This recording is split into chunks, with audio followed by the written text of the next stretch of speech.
Hey, quick tip crew! Ready to unlock the secrets of pivot tables in under a minute?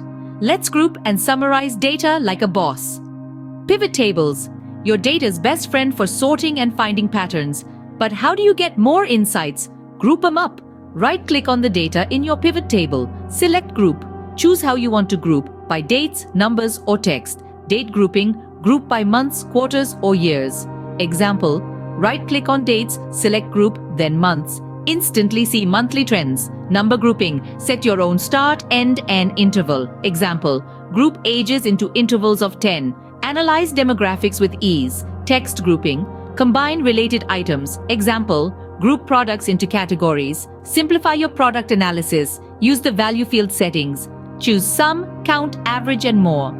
Tailor your summary to your analysis needs. Boom! You're now a grouping guru and summarizing superstar. Smash that like button, share the wisdom, and subscribe for more Excel hacks.